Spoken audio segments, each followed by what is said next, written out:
Hey guys, what is up? My name is Panamaster, and welcome to my little God of War discussion video thing. I don't know. Before we get into it, essentially, this is a big, huge, long discussion about why I think God of War 2018 is one of the greatest games ever made, why it should have your attention. If you haven't played it, why you should. If you have, why, if you don't agree with me already, like why you should on its merits and what it's done for the gaming industry, and just things looking forward to in Ragnarok. Just a whole long discussion and tribute to this fantastic, amazing game that is God of War. And so the reason I'm doing this is because, it recently came out on PC, and so I had the chance to play it all over again. I've played through it multiple times on everything, pretty much. So I love this game. I'm obsessed with it. It's one of the best games I ever played. It was the reason that I got a PlayStation 4, was so that I could play the game. Like, I played through it all at launch, like the weekend that it came out. I just no-lifed it, and it was absolutely phenomenal. And like I said, I've played it plenty of times since, and it's one of my favorite games. And so, again, before I really get into it, for those that aren't new to the channel, or the ones that are new, I guess I should say, in case you haven't figured it out already, there's not going to be any editing going on. I'm going through a bit of a financial crisis right now, and so I don't have access to my editing equipment or anything right now, outside of just what I currently have. And so, yeah, the budget is tight. It's at 0 right now. So this might not be necessarily the most polished video out there, but there's a lot of stuff that I wanted to say and a lot of things that I wanted to convey. And also, I miss making videos. I miss making content and streaming and doing all that sort of stuff.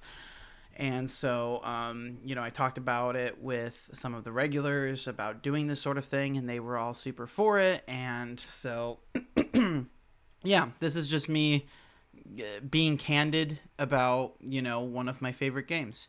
And so I'm going to keep it all spoiler free at the start, and then I'm going to delve into spoilers, because there are some really cool things that I want to touch on that you can't really talk about without spoiling massive parts of the game. And so, but like I said, one of the points of this video that I want to make is sort of like an argumentative, not in like the sense of a review, but to, try to argue why you should give it your time, even if, you might not have been interested, or it hasn't really seemed like your type of game. Part of the purpose of this video is trying to convince you that you're wrong. And so, just adding on to all of that. But anyway, God of War. So first off, my most review-esque part, right? Basically, I mean, just to sum up, this game, it is technically the 8th game in the franchise, but it is a soft reboot. So, see, like, it's the only God of War game I've played still. Now, I know most of the events that have happened in past God of War games, either in this game retelling them, or at least recapping them in a sense, and also just, me delving more into the lore. I've kind of made it a point, I want to go back and play them. I almost got PlayStation Now, because in preparing for this video, I was watching a lot of documentaries on the making of the game, and it made me want to go back and play, and I almost got PlayStation Now to do that, because all of the God of War games are on there. But alas, still will not still does not have my money, because again, budget is at 0. So but I might. But also, I know I've heard from people who have since, like, they've played the new God of War and tried to go back, and they're like, you just can't. Although I think there can be a case made for, the main trilogy. The Ghosts of Sparta and other ones. Although, which one was the better received? I think one of them was received really, really well. Maybe the first PSP game. I forget what it's called, Chains of Olympus, I believe. Ghost of Sparta was the second one, but like none of them are really badly received. Even Ascension, like even in the documentaries, Corey Barlog will talk about how Ascension wasn't received well, and it still got an 80 on Metacritic. Like it wasn't poorly received. It was just poorly received compared to the rest of the franchise because they were all in the 90s, So, but I mean, there's really God of War really has not missed ever. Like they've just, there's been a couple that have been not quite as amazing as all the others. It's kind of like Mass Effect, although I would say that Andromeda was definitely a bit of a miss, but yeah, it's just hard competition anyway. But and that's another big strength of the 2018 God of War is that with all of that competition, just surpassing it in every way, like in becoming just this new definitive God of War experience, which I hope they'll even great, like they will just surpass in Ragnarok. I'm so excited for that, and that was part of the reason I was super happy to play now, like to have that excuse playing it through on PC is it's just reinvigorated my hype for Ragnarok and God of War, the franchise in general. But anyway, essentially, I mean, the combat is fantastic. I know combat was a big thing in the original trilogy, but it's been completely revamped this time around, which I think in the same way that like the new Scream kind of has like used the meta of horror and is changed and adapted to it, and that's what made it so good.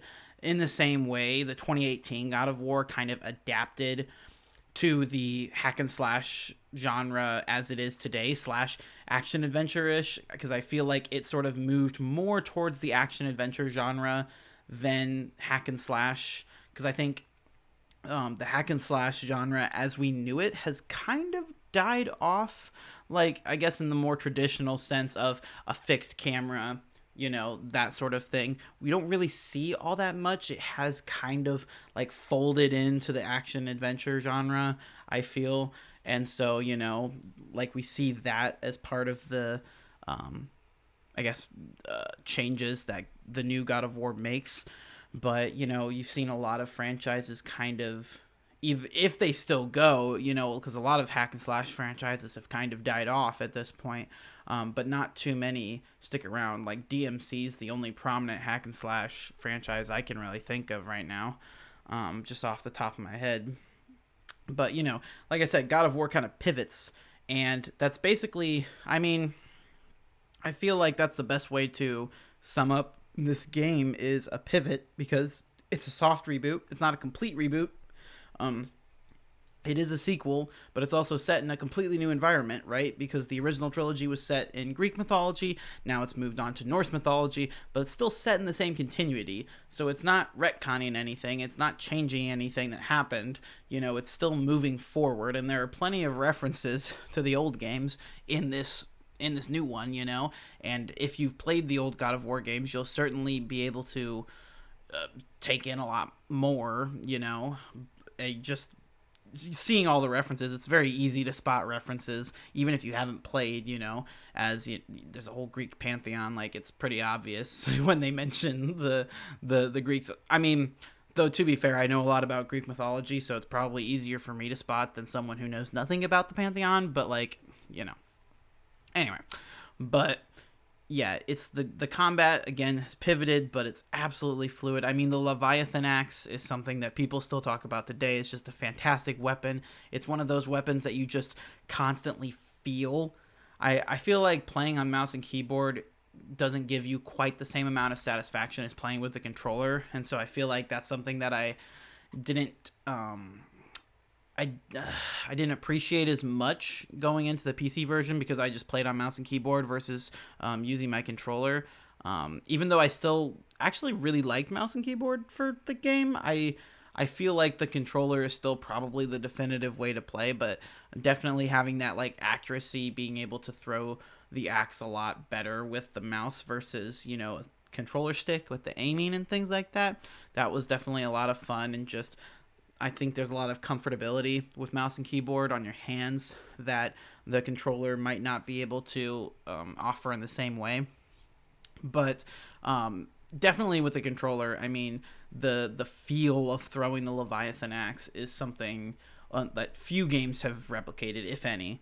It's super super nice to feel. And then you have the whole companion thing, which is something that Cory Barlog in interviews, which I've seen interview after interview after interview with him, like always talking about it, where that was one of the biggest things of contention, to which Atreus didn't really feel right until like December of 2017, I think is what he said. Like the end of 2017 was when they really felt like they had finally nailed Atreus.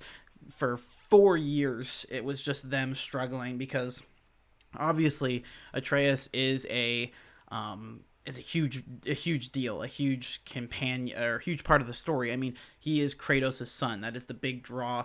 That's essentially the purpose of this game. You know, we ended off God of War 3, and again, I'm still keeping things spoiler free, but you know, God of War 3 and everything is a fairly set ending. You know, there's a reason that we've gone to Norse mythology versus Greek mythology. That story is kind of it's done. You know, and so moving on to Norse mythology, it's like there needs to be some sort of purpose, right? This can't just be a cash grab. Again, this is the 8th game. While it is the 4th main game, I mean, they've had plenty and plenty of games, and so at this point, it's like it needed to actually be worth something, especially because the project that Santa Monica was working on beforehand got canceled, like pretty far into production, and so the essentially the status of the studio was in peril. I mean, they had layoffs. The director of God of War 3 was let go because like he was part of the layoffs. Like they were laying off like critical people, and it seemed like the studio's future was in peril. And then, you know, good old Cory Barlog came in and said, I got an idea. Which, I mean, he was approached, so it wasn't like he came to them.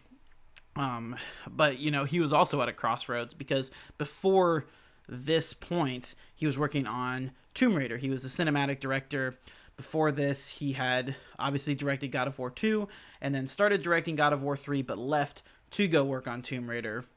And so he was with Crystal Dynamics, but in the same way, just felt that he wanted he wanted to create something that was fully his own, I guess, and not in a sense of, you know, because obviously God of War is a team effort, and that's something that he says just as much as anybody else, you know, but you know, he felt like, you know, he really wanted to take the reins on something, and so then that opportunity just presented itself, and it worked out for everybody. Thank the Lord.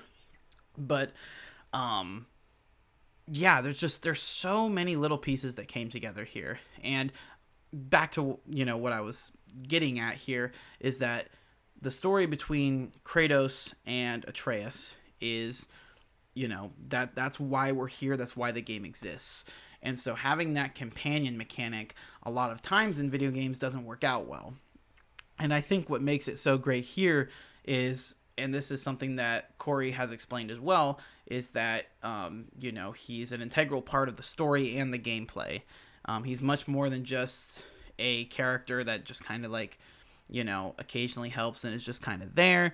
And that was a problem at first. There were playtesters that had said, you know, he's just this guy who shoots shock arrows and stuff. Like it's not, you know, like, what's the point? Like, he's just kind of there. He's kind of OP. He doesn't, like, he's not in any danger, blah, blah, blah. All these different little problems during playtests that they had to figure out, which is why, like I said, it took them 4 years to figure it out. It was one of the hardest parts of the development, was finding that right balance of Atreus' inclusion, because obviously he was such an integral part of the story. You know, finding a good way to include him, integrate him, because it's very hard to do that. I mean, Ellie in The Last of Us is one of the only other examples of a good companion I can think of in video games, and even then, you know, she was technically flawed. She definitely got in the way sometimes, like her AI and stuff like that, you know, because companion AI is always difficult to nail down. But I think Atreus has done super, super well, especially in his progression, because you see at the start of the game, Atreus is fairly weak. You know, he can get grabbed by enemies and you have to save him, different things like that. He doesn't really do a whole lot outside of just, again, shooting some arrows, distracting enemies, that sort of thing. Just kind of, he is basically just kind of there.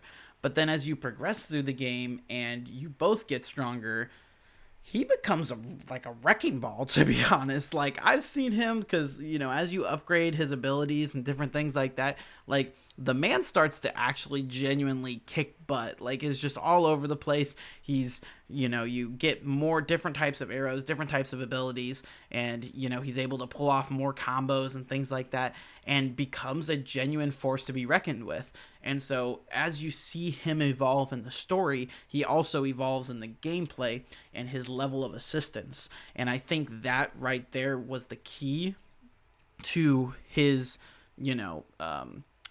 his being there and actually being something worth something, versus just being a gimmick, or they needed him to do something because he was important to the story. It felt like he was important to both the story and the gameplay versus one or the other.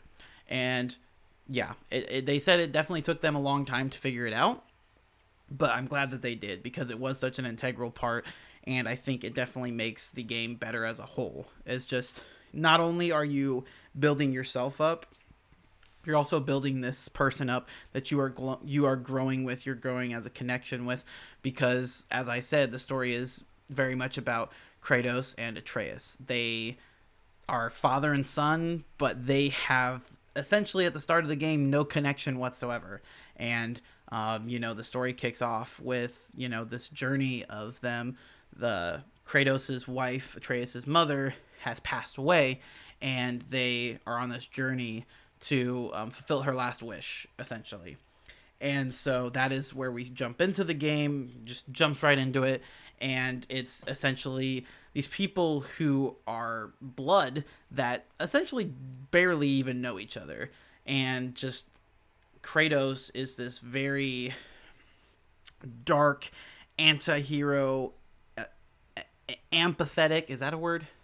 I don't remember. Just very unemotional, very cold person, where you have Atreus as a very compassionate person, and that sort of duality as Kratos essentially showing Atreus and grappling with himself being a god, versus Atreus grappling with being a man in that sense. So it's like just the dueling, I guess, souls of the both of them, as they're both grasping with their humanity in different ways, and how that intersects and weaves. And the reason I'm kind of stumbling a little bit here is that I'm trying to avoid spoilers right now, but like I said, I'll get into it more later.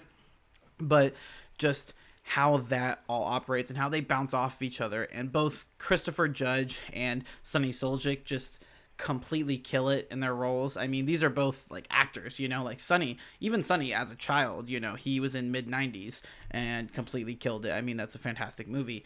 And Christopher Judge, with a long list of acting credits to his name. I mean, both incredible actors in their own right. And then you have the actress who plays Freya, whose name I can't remember off the top of my head right now, also doing a fantastic job with her role. And just fantastic performances across the board that definitely help elevate this. I mean, it's a very cinematic game for my story lovers out there. There's so many good story beats, which is something completely uncharacteristic for the God of War games. And I think that's why some people, haven't checked out this game, is because they see the old God of War games, the hack and slash, that sort of stuff. Not to say that the story isn't there in God of War. There definitely is one, and it's not even that it's a bad one, but again, that's sort of a story of vengeance and revenge. This isn't that. This is a story about, I don't want to dumb it down to redemption, because that's not really it. It's more so about, I guess, it's a story about more so complexity, if that makes any sense.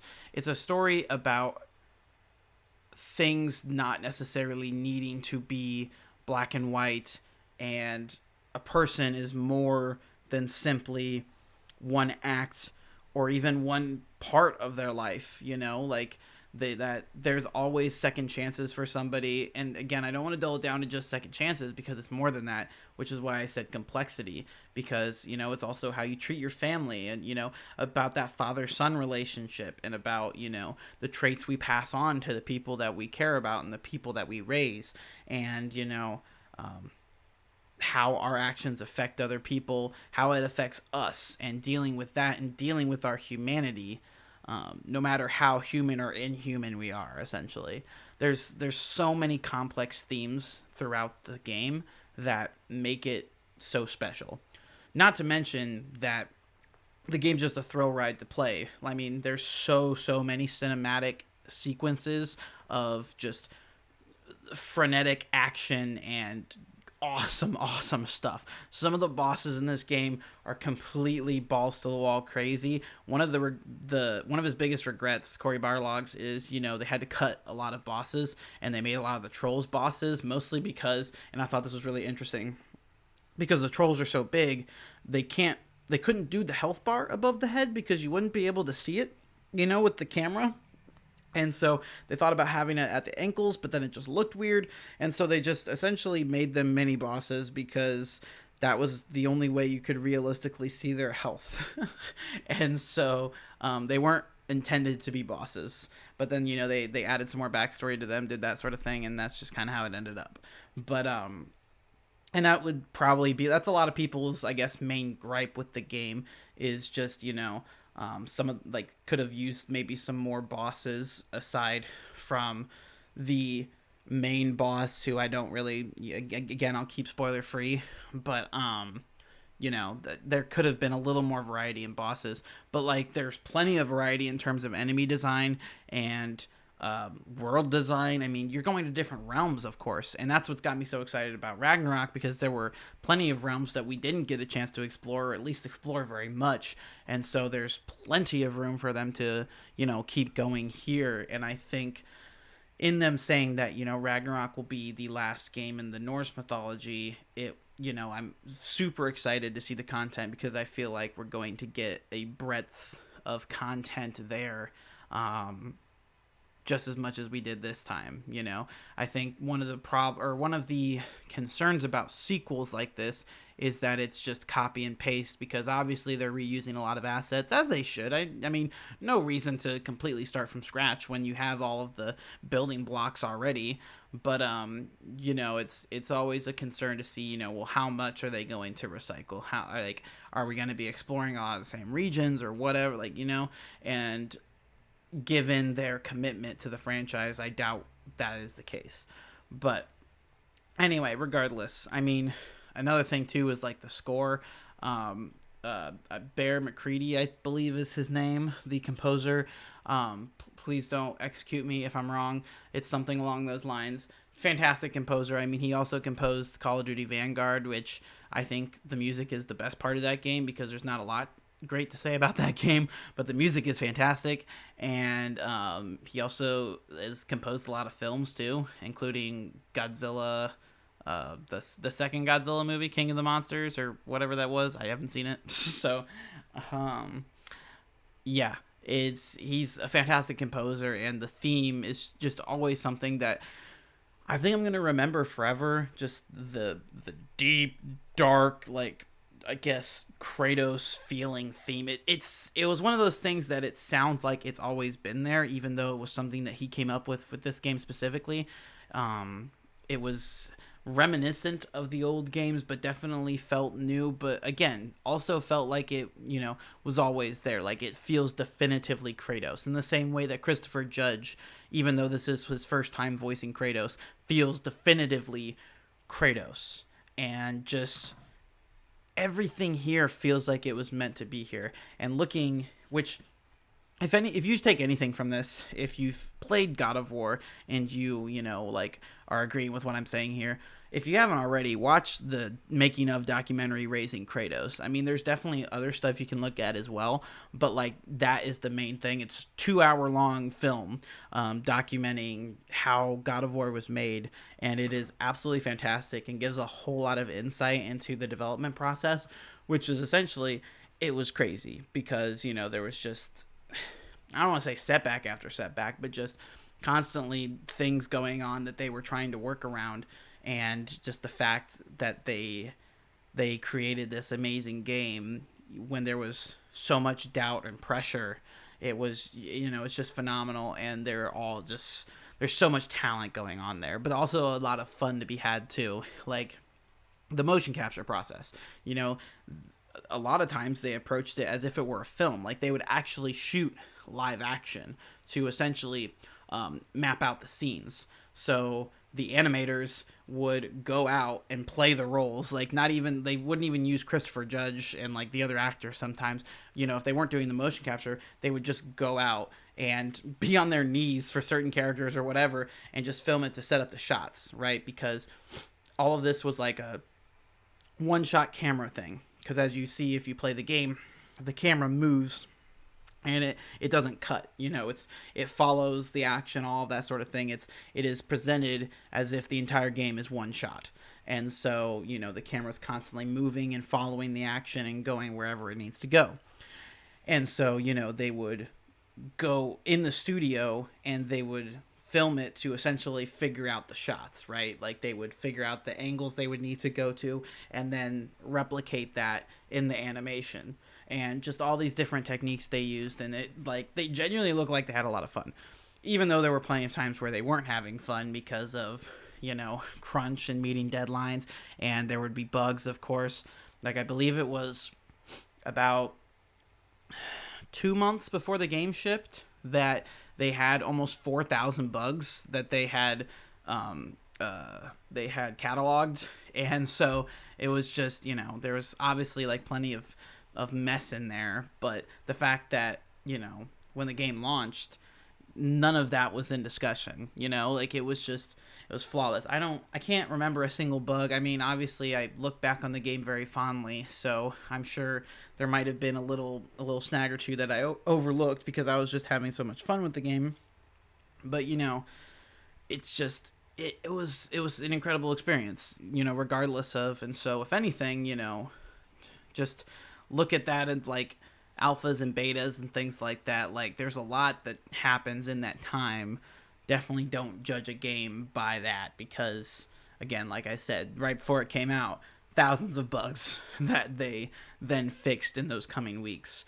But got it out there in a stable state.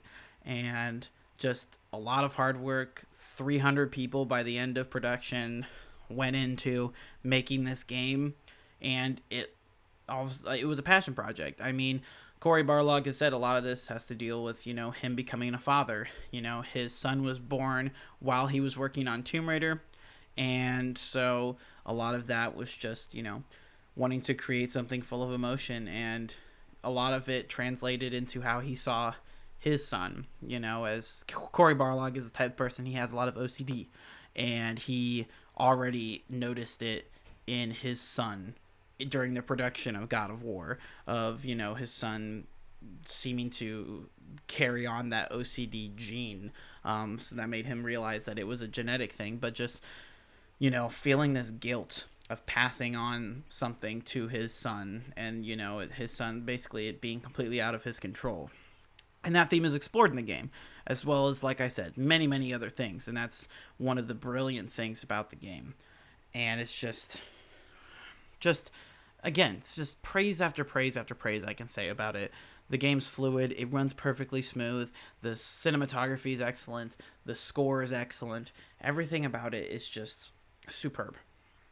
And so, I mean, I'm trying to think if there's anything I really wanted to speak on before I really get into spoiler territory. I don't think so. And so hopefully, this little thing will get you guys in the right mindset.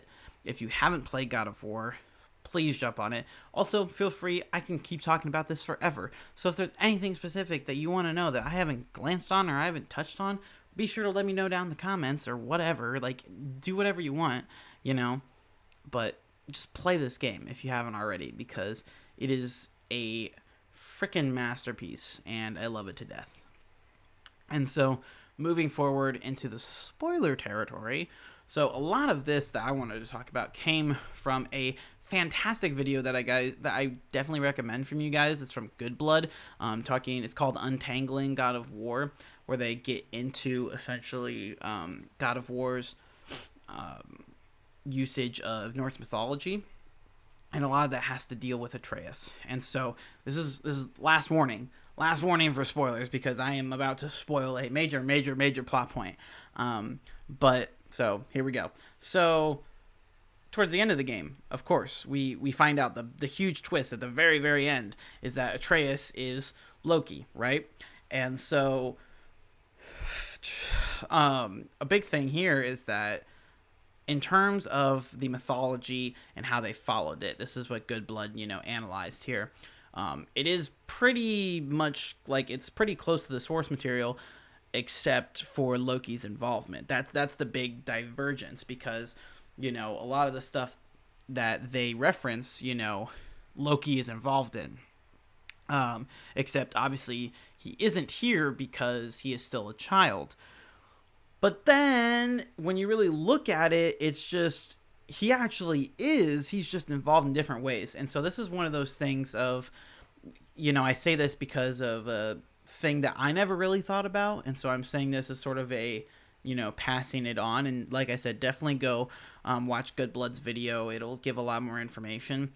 But essentially just Atreus basically was involved in all these different myths in just a new way, and I think that their interpretation of it is just masterfully done, because essentially in Norse mythology, Loki is responsible for Baldur's death, and so essentially, I forget who it is, Baldur's made immortal, all that stuff, again with the Freya and everything.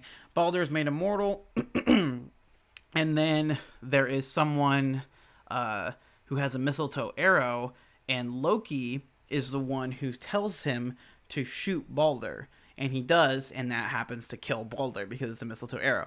And so in the same way, Atreus, his little mistletoe like that they fixed, was eventually what got rid of Baldur's invulnerability and allowed Kratos to defeat him and then eventually kill him. And so in the same way, Loki / Atreus is still responsible for Baldur's death, just as he was in the mythology.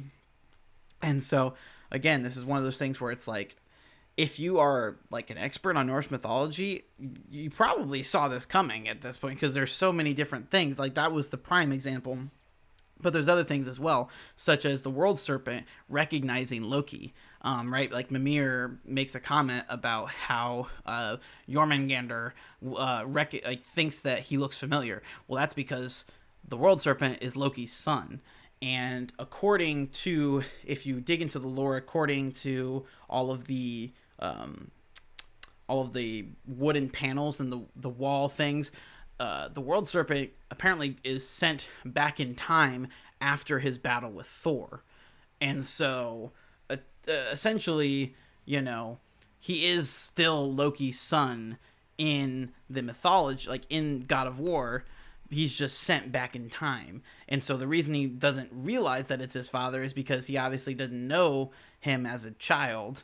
But I believe in the God of War mythology, the World Serpent is still Atreus's son, which is crazy to think about. But yeah, I mean, that could even be a thing too, which is just mind-boggling and all this other stuff.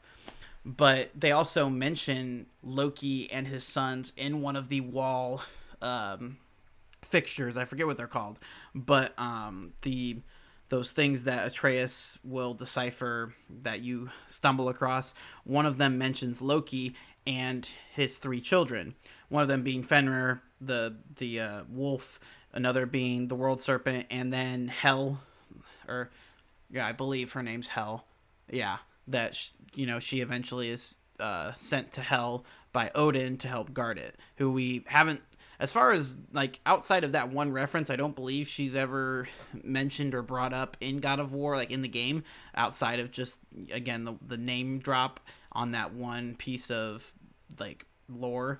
But I don't think there's any reference of her in Helheim. But yeah, so that's all in there. It's all like the more you dig, the more, I guess, connections there are between Atreus and all the different things that Loki has done. And essentially, I mean, Loki is like a catalyst in Norse mythology. If you actually look at the original scripts that we have of the Vikings and their depictions of Norse mythology, you know, any event in Norse mythology is essentially behind the scenes orchestrated by Loki. Not that he necessarily intended for them to happen all the time, but he is, again, the catalyst for a lot of events. And in the same way, Atreus is the catalyst for a ton of events in God of War. And so just looking at that parallel is such a fantastic just thing that they did, and it's something that Cory Barlog hasn't really talked a whole lot about. I'd love to talk with him about that, about, you know, how much of that was his intention.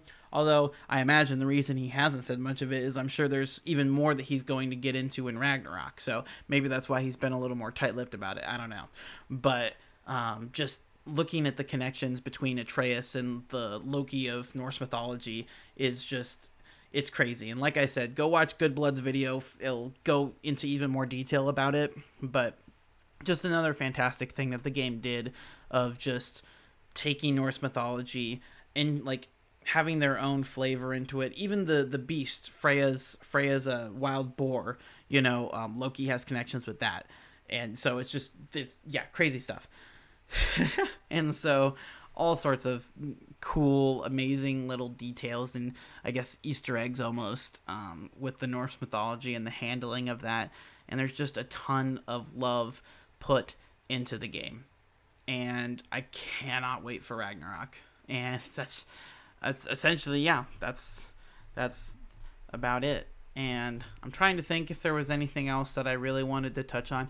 I know there's going to be something that I'm forgetting about, but, you know, this is the best I can do. Like I said, please, like, if, you know, you're interested in all this, you stuck around the whole time, you really love God of War, there's a ton of documentary videos on YouTube about the making, aside from the full-length feature, which I definitely recommend watching first because it's really, really good.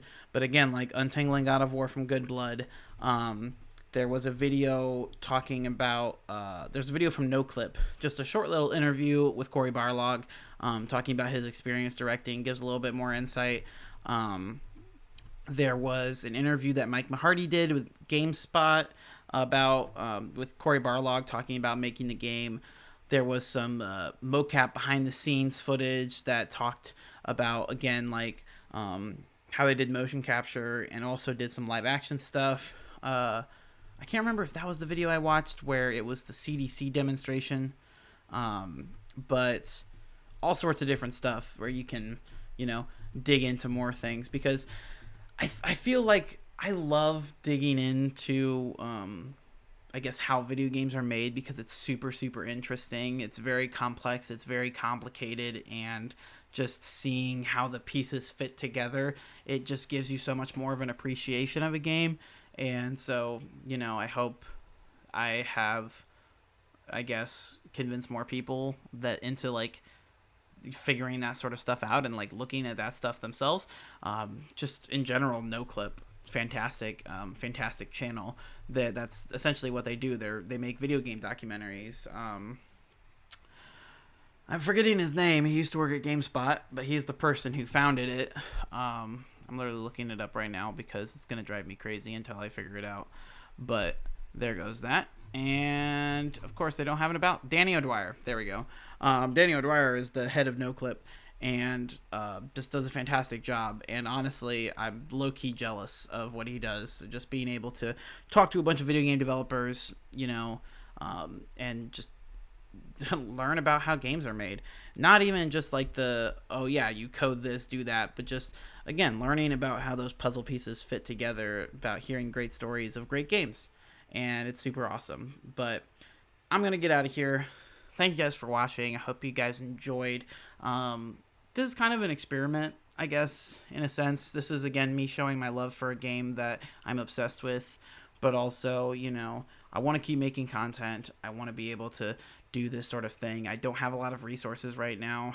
But, again, I want to be able to keep doing this stuff. And so this is something I thought I might be able to do.